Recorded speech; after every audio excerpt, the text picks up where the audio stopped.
TFA fam, welcome into the Week 13 running back show. It is a great week for the brand. If you've been paying attention, following along with our content as far as the running backs goes, we have a lot of names that you will recognize that we've been harping on since the offseason. If you like this content at all while you're watching it, please do us a huge favor and hit us with a sub on the YouTube side of things and leave us with a rate and a review on the podcast. With that out of the way, let's jump into our top 24 running backs for Week 13, and then some of our must-start plays a little on further down the list. So kicking things off, our consensus Week 13 running back rankings are as follows. We have Jonathan Taylor at 1, Joe Mixon for the brand at 2, Austin Eckler for the brand at 3, Leonard Fournette, Alvin Kamara, Alexander Mattison, and Dalvin Cook's place at 6, Antonio Gibson for the brand at 7, Elijah Mitchell, Najee Harris, Cordero Patterson, Saquon Barkley, and James Conner at RB12. For our RB2s for Week 13, we have James Robinson, Darrell Henderson, Ezekiel Elliott, David Montgomery, Myles Gaskin, Miles Sanders, Clyde Edwards-Helaire, Josh Jacobs, Tony Pollard, Jamaal Williams, Javonte Williams, and then Melvin Gordon III at RB24. Kev, why don't you go ahead and kick things off? Who are some of these, RB2s that you really want the TFA fam to plug into their lineups for Week 13? Start things off with Myles Gaskin. This guy has really started to come into his own, especially ever since Malcolm Brown got placed on IR. I have him at RB16 this week. We've seen his snap share, his opportunity share rise every single week. The red zone touches are now in the top 5 among all running backs, and his goal line carries in the top 8 among all running backs. He's averaging over 15 touches per game with a 12% target share, which is excellent. We've started to see a little bit more consistency. He finally had a good week on an even week last week, so that was good to see. But 27 evaded tackles on the season. This week, he gets an excellent matchup against the Giants. Giants allow the 7th most fantasy points to running backs. They are also 31st in run DVOA on the season. So he's just continually being, fed touches, and I don't see anything here that's going to change that. Great matchup against the Giants. So absolutely love going with Myles Gaskin. And some of this has coincided with the fact that the Dolphins defense has really started to get better over the course of the last 4 weeks of the season. They have really started to shut down opposing offenses, and it's allowed him to get more opportunities as a ball carrier as well. So absolutely love Myles Gaskin this week. Next up for me is, because I love pain, I am going to continue riding this train, and that is Miles Sanders. It's so frustrating with him. Last week, he looked good in the limited opportunities he had. 9 carries, 64 total yards, no touchdowns. But of course, he didn't even play the entire second half because, from what was reported, is that he had a mild ankle sprain. Looks like on that long 30-yard run that he had, that he tweaked an ankle and he limped off a little bit. We didn't see him the rest of the game, which was super tilting because, of course, we see Boston Scott come in the game and score a touchdown. And I'm like, that should have been fucking Miles Sanders, but it wasn't.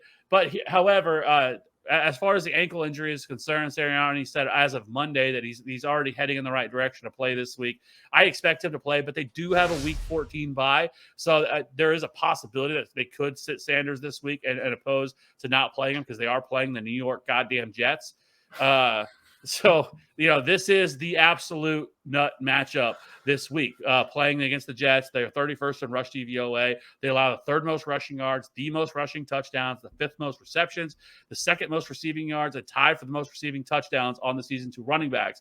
They're also 20th in adjusted line yards, 28th in open and 2nd level rank. Absolute great matchup for Miles Sanders. This is the matchup that we want to play running backs against.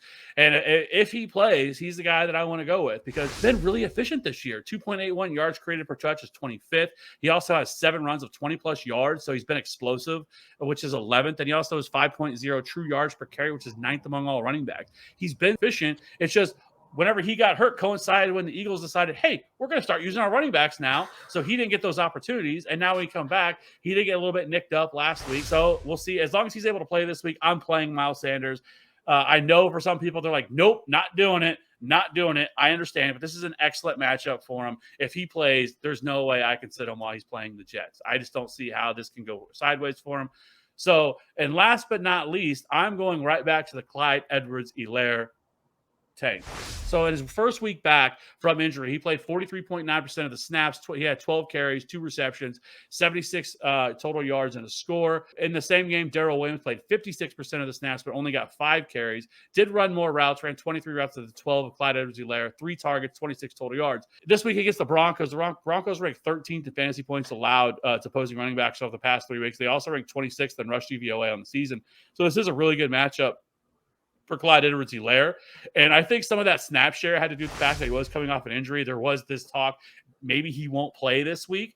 And so they did get him out there. They got him active. And so I think that had more to do with the fact of why he didn't play as many snaps. But overall, I think he takes back this role. He's got to be the lead back again in this offense. Darrell Williams is still going to have a role. He is somebody that I think is a very viable flex option on most weeks, especially, in games that are going to be pushed to throw the ball even more. And I think he's going to be utilized in the passing game. But Clyde Edwards-Helaire is going to still be the lead back here, and I think he takes back over that snap share back over this week. Hey, you don't got to convince me to play Clyde Edwards-Helaire. There are 2 running backs that I do want to touch on. One of them, you basically hit on everything. That is Boston Scott. Everything, obviously, you said for Miles Sanders goes the same for Boston Scott. And I think even if Sanders plays, I think we can get some back-end RB2 production out of Boston Scott. Looks like Jordan Howard is going to be unlikely to play in this game, so it's going to be Miles Sanders and Boston Scott. We have seen, and with Miles Sanders being out, Kenny Gainwell is not going to be a thing this year. So I think you can fire up Boston Scott pretty confidently here as a back-end RB2. And then if Miles Sanders is out, or if we think he's going to be limited,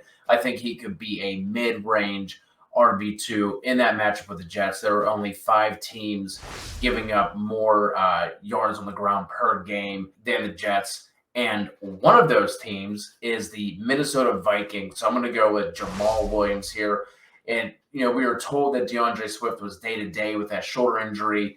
And then Dan Campbell came out today, said he's still really sore and doesn't really see DAndre Swift being able to go in this matchup. So I think Jamaal Williams becomes a low-end RB2. I don't think there's a massive ceiling with him here, but he's going to be getting the volume. It's basically going to be him and Jamar Jefferson.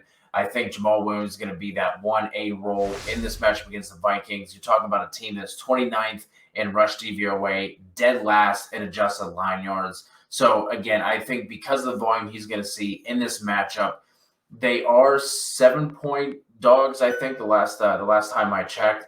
And even though DAndre Swift has obviously been that pass-catching back as he should be, we have seen a couple games where they have been willing to, feed Jamaal Williams some targets. Week 1 in that game against San Francisco, he did see 9 targets. And this last week, he did see 5. So not a massive PPR ceiling. I think in half PPR, a little more enticing in that format. But nonetheless, Jamaal Williams is going to be a volume-based back-end RB2. I think we end up seeing him finish that RB20 to RB24 conversation for Week 13. All right, everybody, that is going to wrap up our Week 13 running back show. Appreciate you joining us. Any questions you have, drop them in the comments below. If you're listening on podcasts, you can always head over to the Discord. The link will be in the description below for that if you want to come and join the TFA fam over there. Always popping off, people always helping each other out and asking questions. So keep your eye out for more content coming to you this week, and we'll talk to you soon.